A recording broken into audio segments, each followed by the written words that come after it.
Welcome again. My name is Justin Aquino. I am a public speaking and communication coach, and I work with clients across all industries, all functional areas, from CEOs all the way down to college students. I do workshops, trainings, courses. I do one-on-one coaching and training.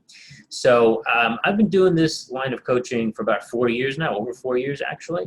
So I've seen literally hundreds of clients and students across all types of different challenges. And one of the most common challenges is literally stage fright, exactly the topic that we're discussing today. So I wanted to do a webinar live stream on the topic of stage fright, nervousness, actually building up that nervousness that builds up before a presentation. And I would like to make this interactive as much as possible, right? So Joanne, you're in Manhattan today. Okay, so I guess you're probably working from home, so that's awesome. Jack, you're from Pleasantville, New York. Awesome, very cool. So, as I go through my comments, definitely please feel free to leave questions in the chat. I'm just going to be going through some tips and tricks and strategies that are effective for managing the stage fright, reducing it right before you get on stage, okay? So if any challenges come up or any uncertainties or questions that you might have, definitely feel free to put those in there. So, okay, let's get started. Stage fright, nervousness. I'm gonna go through probably about 8 or 9 major tactics I tend to give to my clients and students to enable them to manage and maintain this. The first one is breathing, slow and deep breathing. So here's the thing, when you are, let's say 10 minutes before showtime, 30 minutes before showtime, let's say your speech or your presentation starts at 4 o'clock. It's like literally 3 o'clock, 3:15, 3:30, that time window. You're going to notice yourself having that automatic physiological response, right?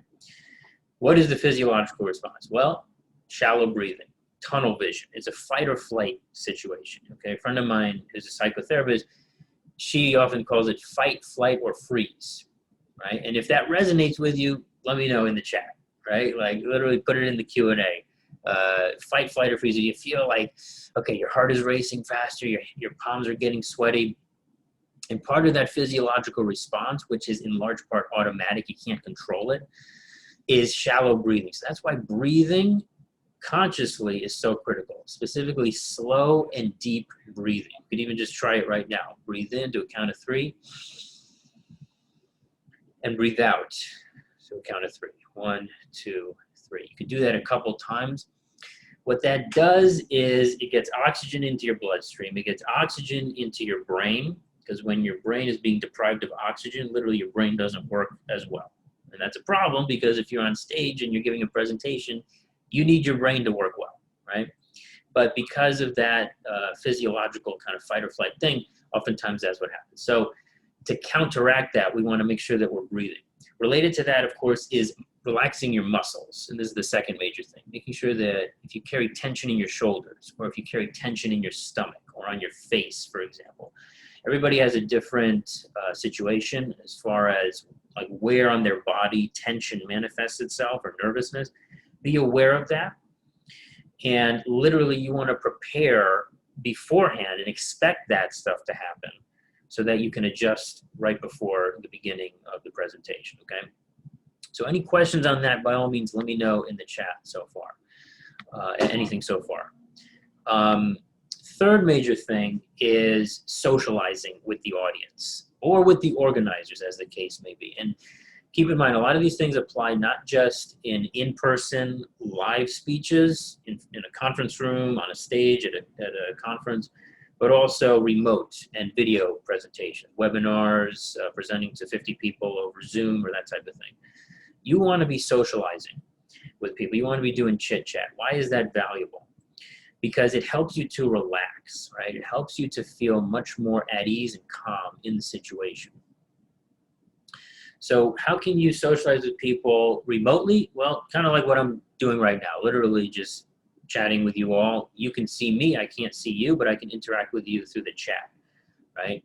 So I'm curious, like if anybody has any experience, like literally socializing or chatting with people prior to a video presentation or webinar.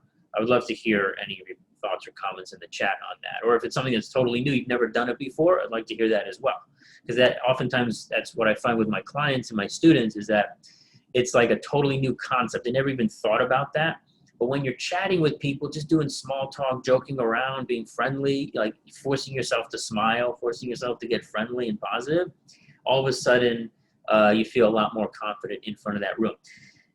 So, you know, a lot of times what I'll tell people like in person is to literally chat with a couple people in the front row.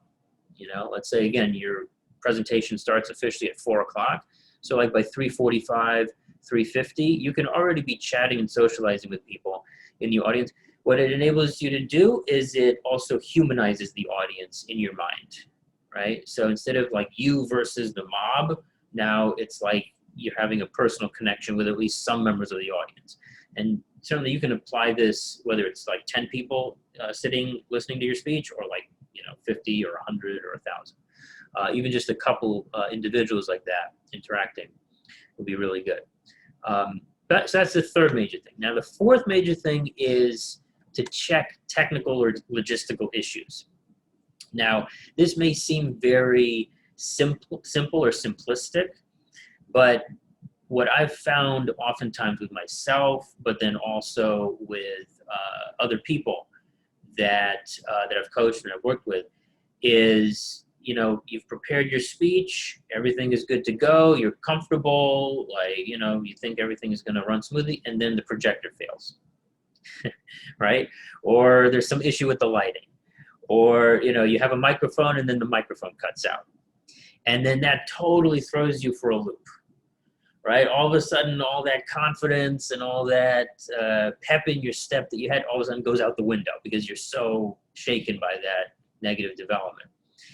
Let me know in the chat or in the questions if that has ever happened to you. If there was ever like a technical issue, it could be like they just literally the laptop ran out of batteries, let's say, or, you know, there was a problem with the projector or something like that.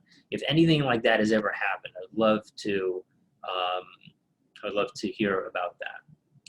Joanne asked a really good question. I'm going to get to that very shortly. So, you know, just make sure that you're checking the technical and logistical stuff, lighting, sound, test the microphone.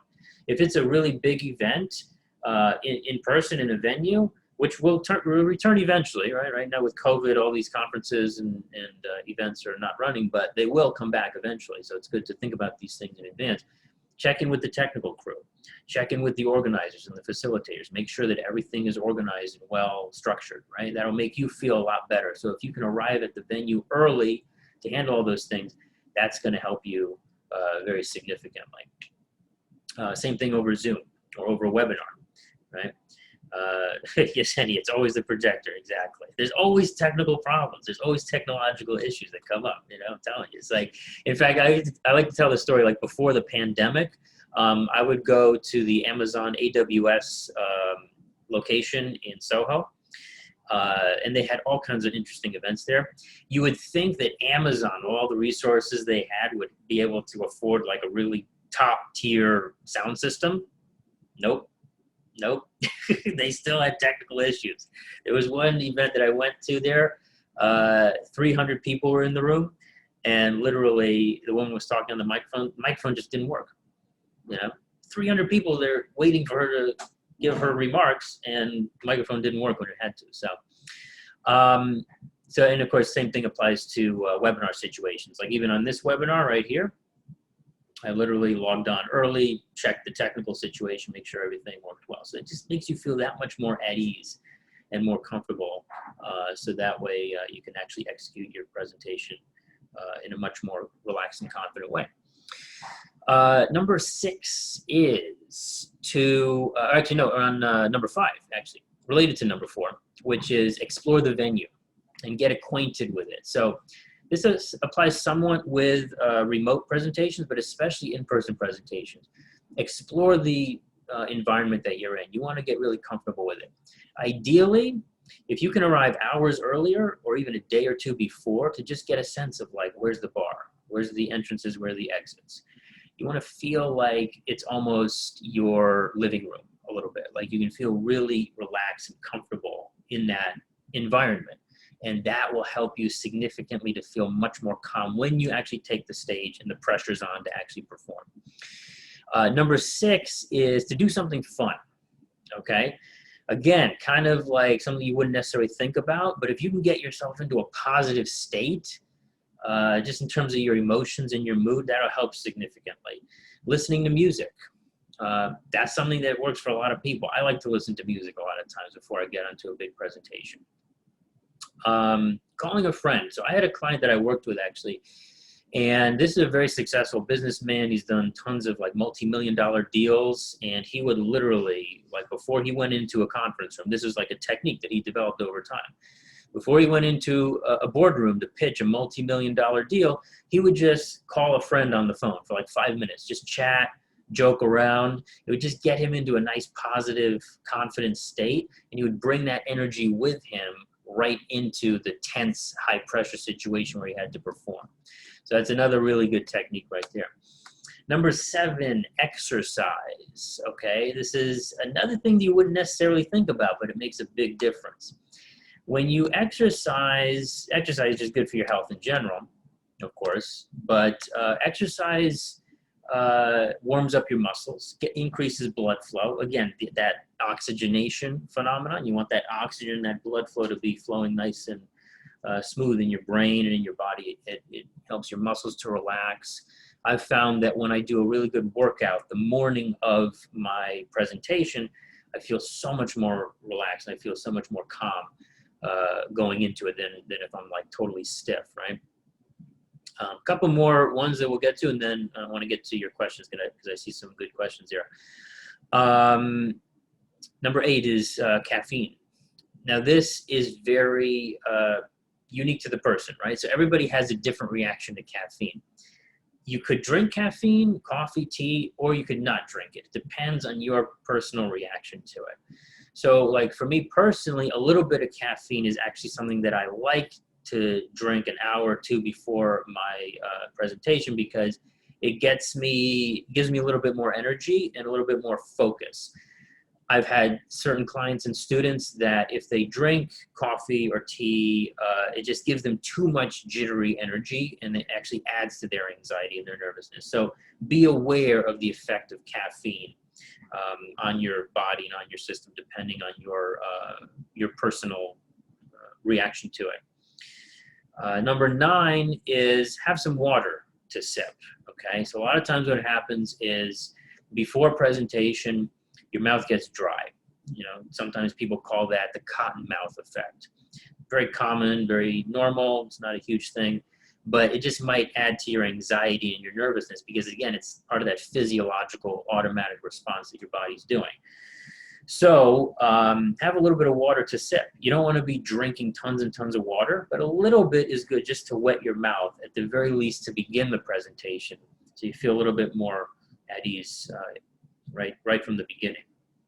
Then the last tip that I'm going to give you today is to do something to push through that fog of hesitation. So a lot of times what happens is as we're taking the stage or right as we're getting into the presentation mode, we have this kind of fog of hesitation. There's what I call it the fog. It's like this mental thick barrier that you're just kind of like, you feel very hesitant, you feel very lethargic, or you just feel very constrained. You know, you don't feel like you can be totally loose. So do something, typically something physical, something with your physical body to push through that. And I found that that works really well for me to just literally push through that. It's something that's a little bold. It could be like a big hand gesture like this, you know, like literally, welcome everybody. Thank you so much for coming today. It's great to see you. And then I can go back down to a more normal kind of calm state. Or just literally clearing your throat, raising your voice, like, good morning. Thank you very much for coming today. It's great to see everybody, right? Maybe a big smile, something physical like that, right from the get-go, right? That will enable you to push through that barrier of that fog of hesitation, establish yourself a little bit more confidently, and then from there you're gonna be able to go back to a more kind of normal energy level. Because a lot of times what happens, and I've heard this from many clients and students, is that, and tell me in the chat or in the questions if this kind of resonates with you, if this is something that you've experienced too. It's the very beginning of the presentation that's the challenge, right? The lead up to it, and then the very beginning, the opening, say 2 or 3 minutes, right? Let me know in the chat if that's something that has resonated with you. And I've certainly experienced that myself. A lot of times I've heard that the first 2 or 3 minutes are tough, but then once you're rolling, you're good. Like, you know, the person is kind of relaxed, they're in a flow, in a zone, especially if they've been practicing and preparing in advance, which you absolutely should do. And that's one of the major things, practice and preparation and rehearsal. One of the major things that can really reduce your anxiety and your nervousness. But a lot of times it's that opening few moments that's the toughest part. So,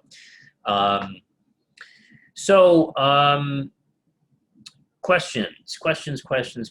We have a question from Joanne. She says, how much time should be put aside before a presentation for breathing? 5 minutes? How much time?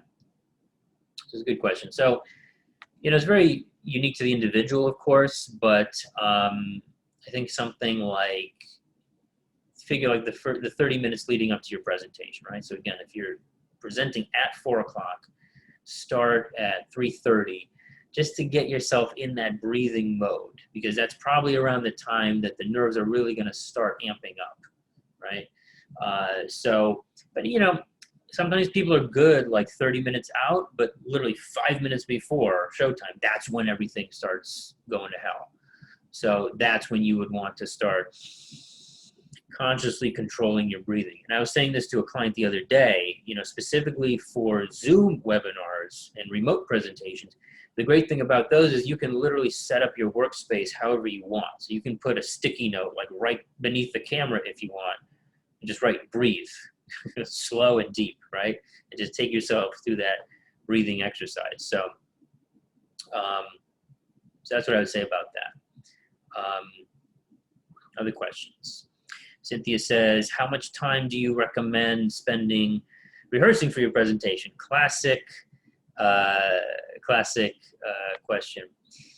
How much time should you rehearse? So there's two answers. There's a shorter answer and the longer answer. The shorter answer is however long it takes for you to feel completely comfortable with the material, right? So, and that's going to vary for each person.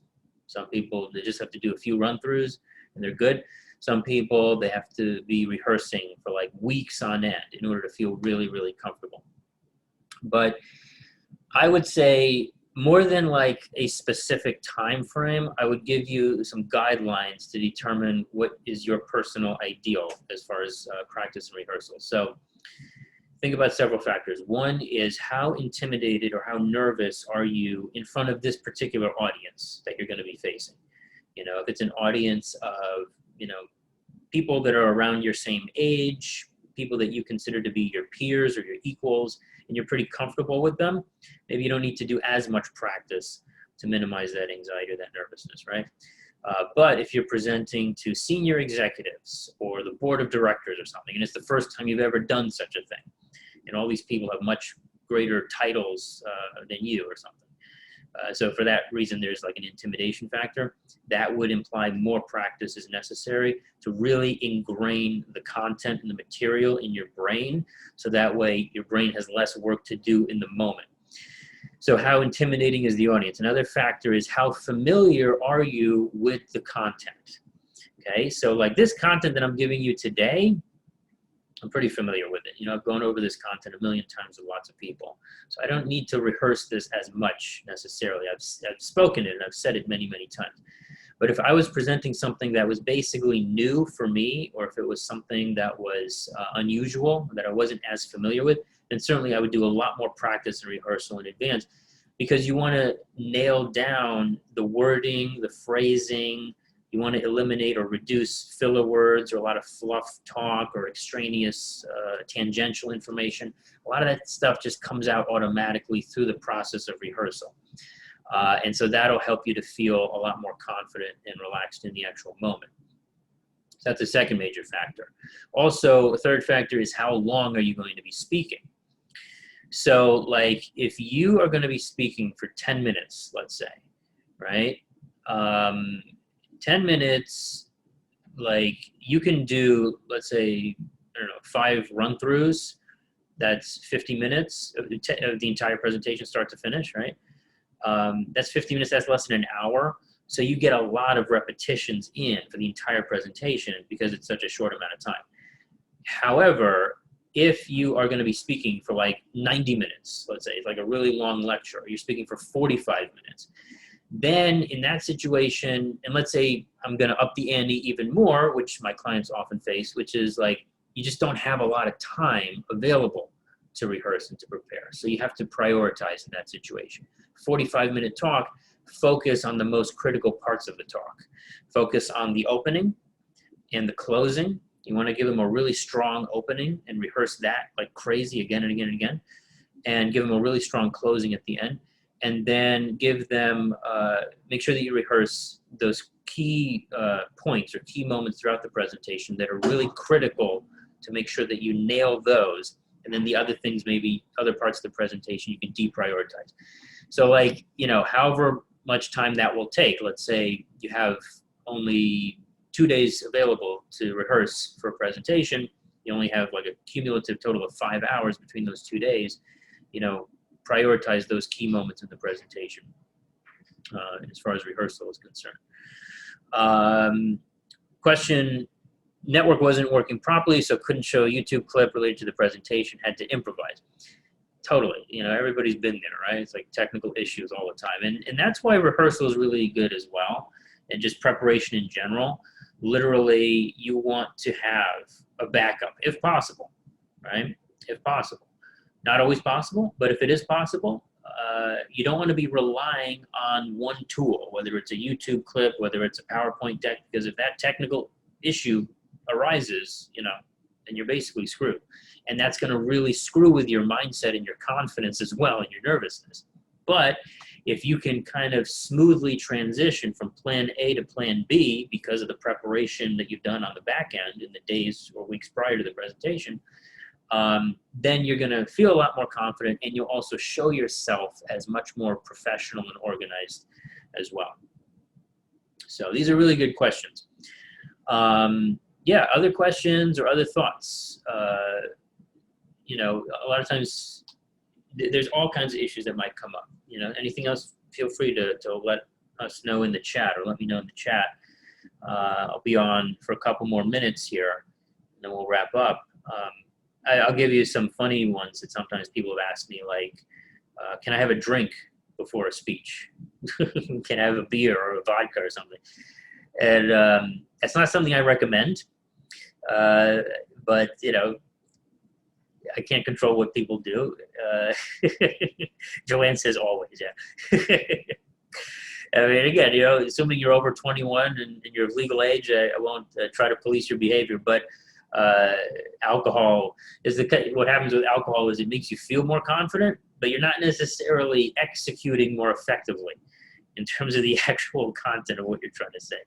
So just bear that in mind. I would definitely not recommend that. So another issue that I sometimes hear from people is like, I only get nervous in front of large crowds, or I only get nervous in front of small crowds. Depends on the person, right?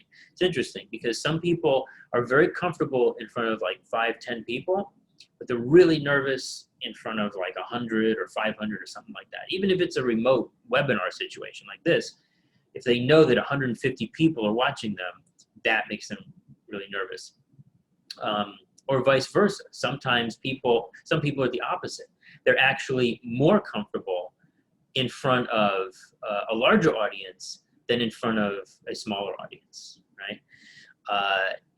And so that's an interesting dynamic as well. So that self-awareness, first of all, is really useful in thinking about like what triggers your personal nervousness or your confidence issues.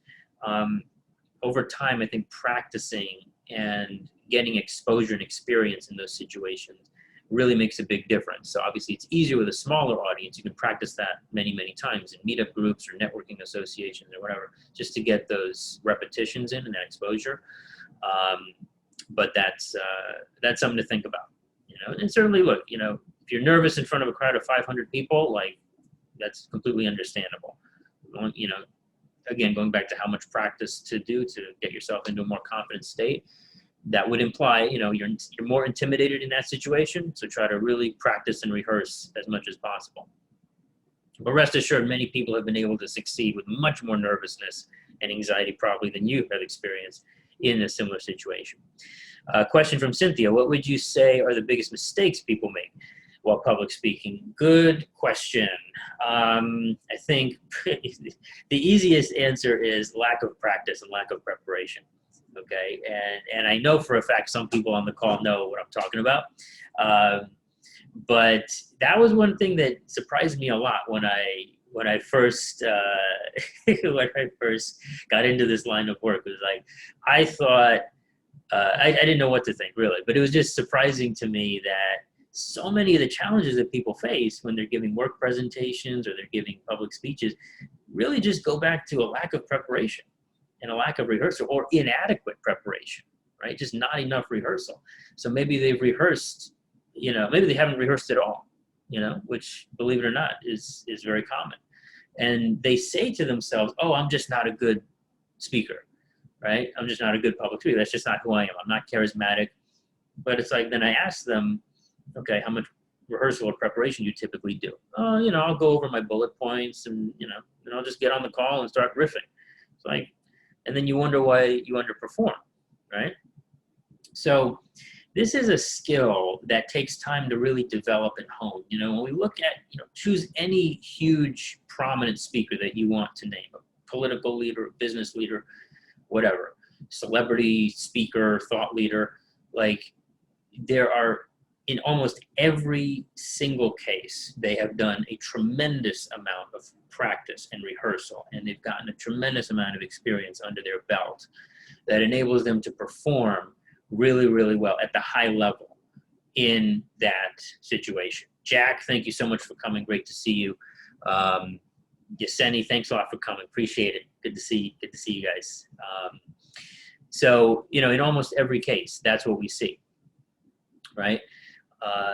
If you actually look back into their background and into, you know, when they were first getting started, that's also really informative use because you get a sense of just how much practice and rehearsal is necessary to really perform at that highest level. So like if you're not there yet and you're trying to compare yourself to a Tony Robbins, or you're comparing yourself to a Sheryl Sandberg, or you're comparing yourself to Steve Jobs or something, keep in mind, these are people that have years of experience and tons of rehearsals under their belt. So don't be too hard on yourself in that sense, right? Have a realistic sense of just what it takes to really perform.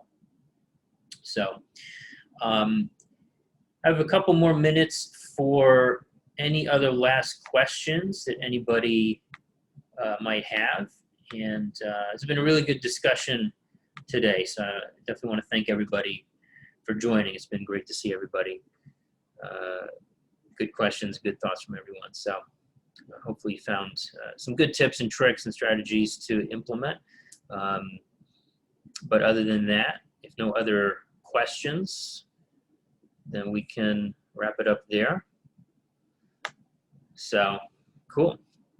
Let's leave it there. Anything else? I'll tell you what, I'm going to put Joanne, thank you so much for coming today. Great to see you. I'm going to put my email in the chat there. Feel free to email me any questions or anything else you want to go over. As a matter of fact, let me just put my LinkedIn as well. Some of you do have me on LinkedIn. Some of you do not. So I'm just going to put my LinkedIn link there. Cynthia, thanks a lot for coming. Great to see you. So if anybody wants to email me or add me on LinkedIn, feel free. Just put the info there in the chat box. But other than that, we're good for today. And we're going to be doing more of these live streams and Zoom webinars coming up soon. So keep an eye out on the Meetup page, Eventbrite, LinkedIn. I'm going to be posting more info everywhere as well. So, but yeah, thanks a lot for coming, and I'll see you soon.